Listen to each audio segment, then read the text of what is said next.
Hello and welcome back to the Mystic in Training podcast. It is so good to have you here. We have already been diving deep into some topics around intuition, and actually, there's been a really important discussion coming up around it. And I really want to start to open up this conversation about, is intuition actually always good for you? How dare she? Now, I remember years ago, somebody said to me, oh, but no, my intuition always leads me down these like scary paths. And I was like, no, no, your intuition will always lead you to your highest good. I stood on that hill and I would have died on it.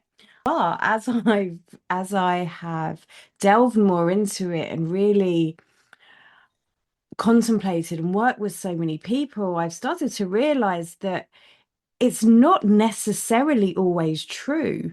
Now, don't don't turn off now and think, well, Melissa said, don't follow your intuition because it's going to lead you down the big scary paths.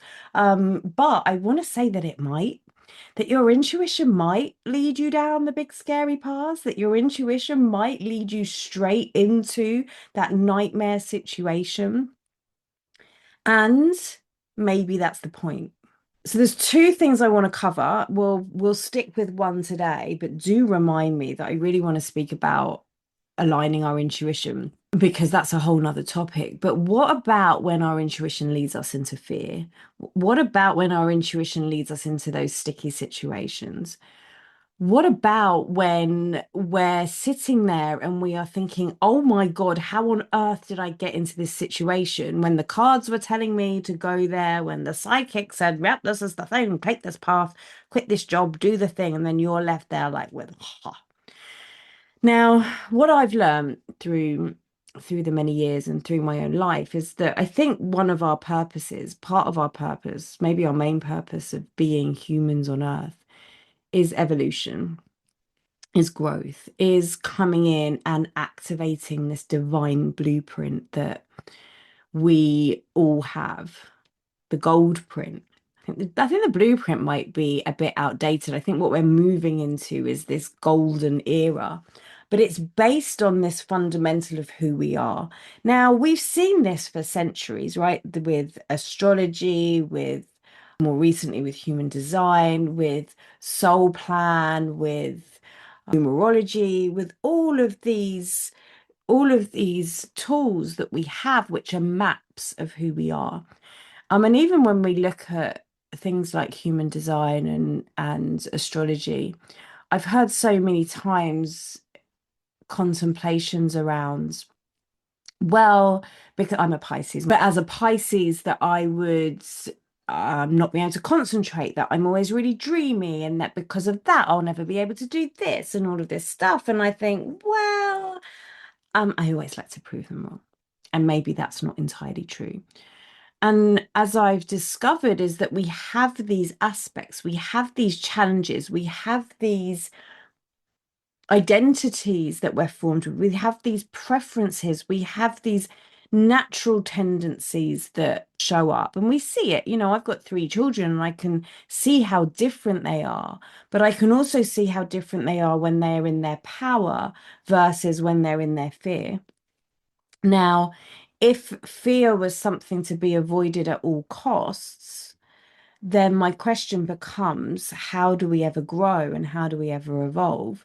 And if one of our purposes in life as a human is evolution, then maybe part of the point is to feel fear. Now, again, this doesn't mean that you've got to go around and go and look for all the scary things. You don't. But when we're tapping into this greater part of us and it's leading us into this space of, oh my God, like what on earth have I done? Maybe what's happening is it's leading you into your next level. Maybe as what's happening is it's saying, hey, you know what? You have now developed the resources. You have now got the skills. You now have the experiences, the exact experience that you need in order to lead you through this. that this fear, this pattern, this belief that no, there's no way I can do this may have been installed as a child. We may have received it from, our caregivers. We may have developed it because of a kind teacher who wanted to avoid us feeling pain. But actually, maybe that very thing that we're terrified of is the thing that's leading us into our next growth. And that the reason that our intuition has led us here is because we are in exactly the right place to overcome it. And what sits on the other side of that, well, it's all of the things that we've desired. It's all of the things that we've dreamt of. And actually, maybe we're never going to get there. We're never going to be getting to the stage or to the relationship or to the financial situation or to the home or to that feeling that we've been craving without actually moving through this initiation, if you like. But I've had it. I remember having somebody coming to me a long time ago and saying to me, "Oh, I don't follow my intuition, Melissa, because it always leads me to these scary paths." And I was like, no, sh- this cannot be true. Your intuition will always lead you to the highest good. This was a hill that I would have died on. I am standing here. Your intuition will always lead you to the highest good. If you follow your intuition, nothing bad will ever happen, I promise. And she was like, "Well, that's not my life experience. My life experience is that when I followed my intuition, it's led me to confront this thing, or I've been through some of the worst times in my life." And I'm like, no. But then I saw it. I saw these things start to happen, like even when I left my job, and it was definitely an intuitive decision.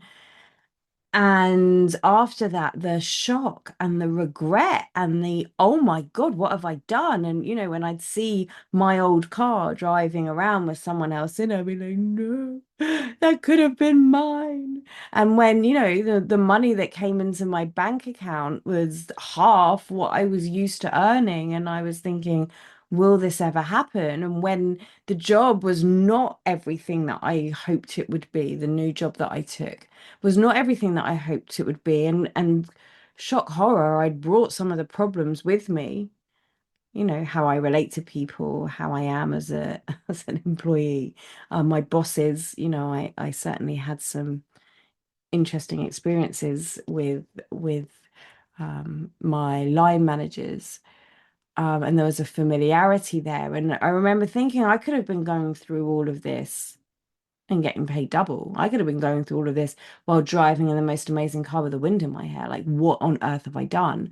And there was regret and there was hard things that I had to face. And when I look back in hindsight, I realized what a great decision it was. But at the time, it wasn't always true. At the time, there were tough things that I had to move through. At the time, my ego was also very hurt, and it was like, well, I don't know what to do with all of this. And so as I've softened through the years and as I've explored where intuition is and the purpose of having it, I've realized that yeah, sometimes it will. Sometimes your intuition will lead you to the deepest, darkest places. Sometimes your intuition will say, yes, leave this situation, and it will leave you distraught and heartbroken on the floor.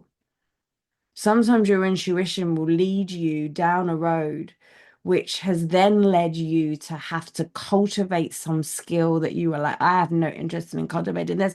I do not want this in my life. I don't want to be strong. I don't want to learn how to kickbox. But then it turns out that sometime down the line, kickboxing is exactly the thing that you need to get you out of a sticky situation. And so, does your intuition always lead you to your greatest experiences? Depends how you define your greatest experiences. Does your intuition protect you from the hard things in life? Well, it depends on how you define the hard things in life. Is your intuition going to save you from everything, anything bad that could ever happen? Well, it depends on how you define everything bad. Because if you look back in your life, and as I look back in mine, I see how those things that were really hard, those hardest moments, those times when I thought, I'm not sure I'm ever going to get through this, the times when I really had to learn something, and I really had to buckle up, buttercup, and just get on with it and do it, that actually they were like these initiation points. They were times that were bringing something in me that maybe at the time I didn't need to know I had, but wow, I'm so glad I had that.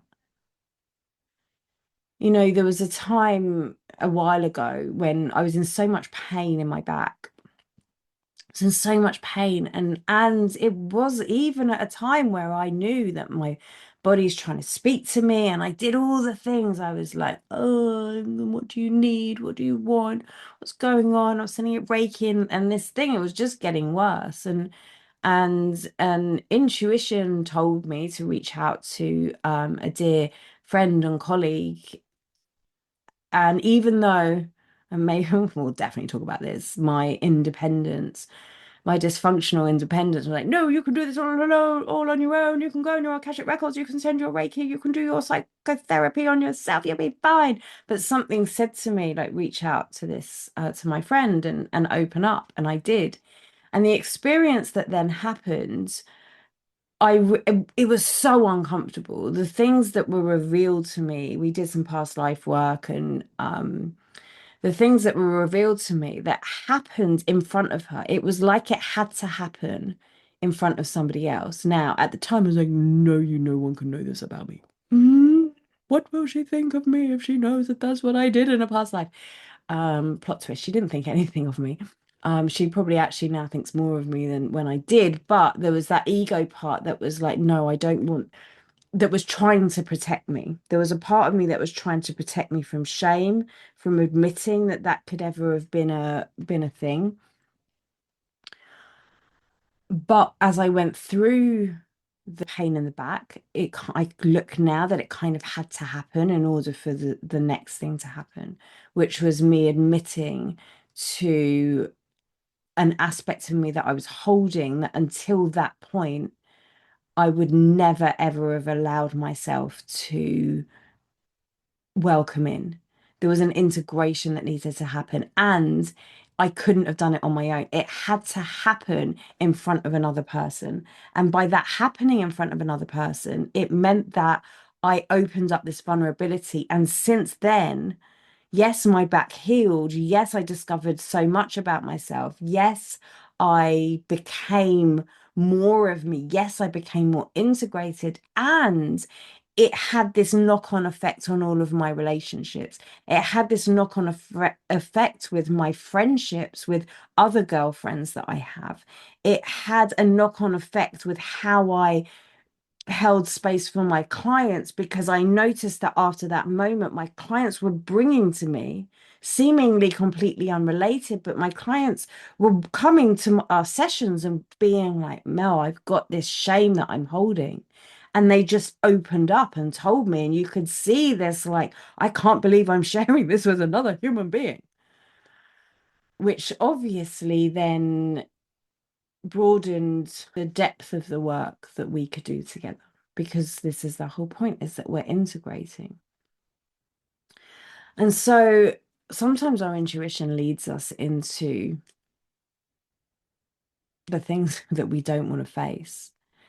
Sometimes our intuition will lead us into some really, really hard decisions. And sometimes our intuition hasn't been updated to be working for our new goals, for our new intentions, for our new embodiment. And I think that part of this journey of evolution that I'm so passionate about is this alignment of who am I now? Who have I been? Who am I becoming?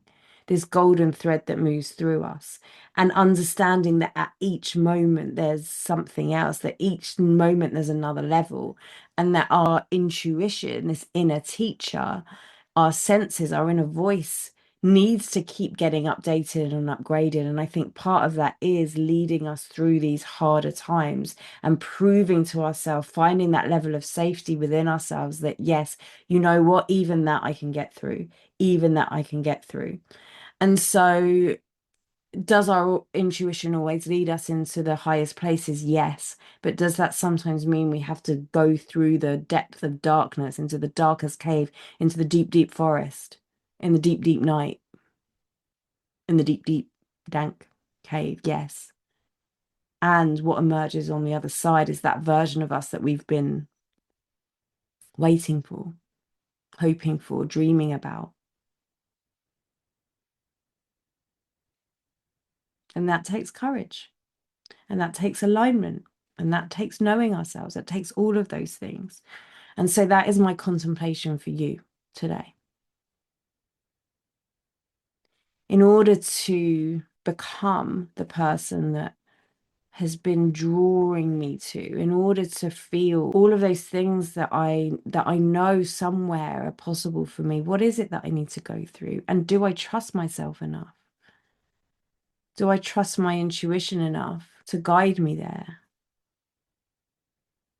And is my intuition guiding me to the places that I want, or is it guiding me more for safety? So we will speak more about that on another episode. But for now, bring that into your contemplations. Just wonder, just ask yourself. Look back and see if your intuition has ever led you into places that you didn't want to go, and how that has influenced how much you trust yourself now. And then look back and go, oh, okay, what happened after? What happened beyond? Because I think that you might surprise yourself. And maybe you downloaded the Courage Rewired. If you haven't, I will drop the links in the show notes. It's a resource I'd love to give you that can just help with that. They can just help find that courage.